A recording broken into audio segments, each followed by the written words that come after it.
The Biden administration's Build Back Better plan was anything but. In fact, I call it the Biden-Bernie bankruptcy boondoggle. Now, Joe Biden's going to fit. He's going to tell you it'll only cost $1.75 trillion, and then it's paid for.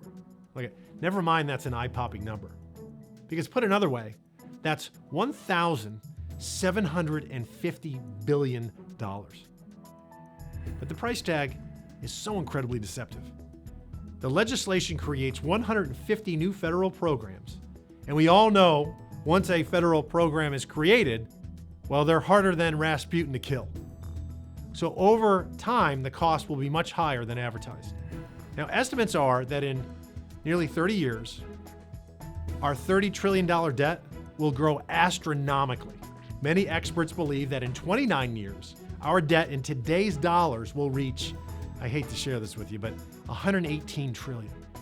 And if the Biden-Bernie bankruptcy boondoggle were to actually pass into law, that debt would be $140 trillion and not the $118. So there's a pretty strong case to be made that this awful piece of legislation will actually cost the American taxpayer $22 trillion. Now, you could honestly teach a 3-credit college course on this too, about how bad this 2,500-page bill is.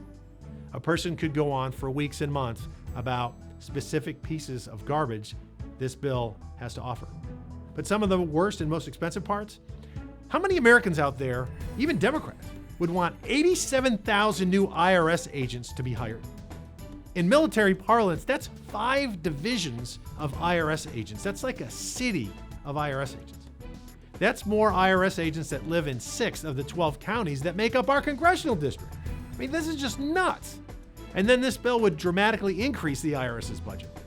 The best we can tell is at about $12 billion right now, and the Quad B plan would explode it to $80 billion. So what would this army of snooping IRS agents be doing? They'd be looking into the finances and private bank accounts of hardworking Americans without any justifiable or reasonable cause. This is so outrageous, and it kind of makes you wonder, is it 2022 or is it 1984? And quickly, some other awful parts of the bill. How about $450 billion for universal pre-K? $500 billion for free babysitting. And I say this because empirical studies have shown that all gains from pre-K education are completely lost by the 3rd grade. So in other words, you can't tell who went to pre-K and who didn't by academic performance from the 3rd grade on. So why even have it? Put another way, it's a waste of $500 billion of our dollars. Another thing this bill would do would kill the Hyde Amendment. This is a federal law that's been on the books for decades that prohibits the federal government from using taxpayer dollars to fund abortions.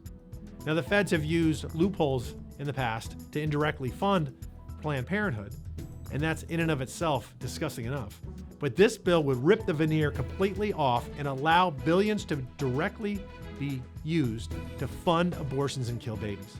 No way I could ever support a bill like that. As far as this garbage piece of legislation is concerned, for now, please join me in continuing to pray for the senator from West Virginia, Joe Manchin.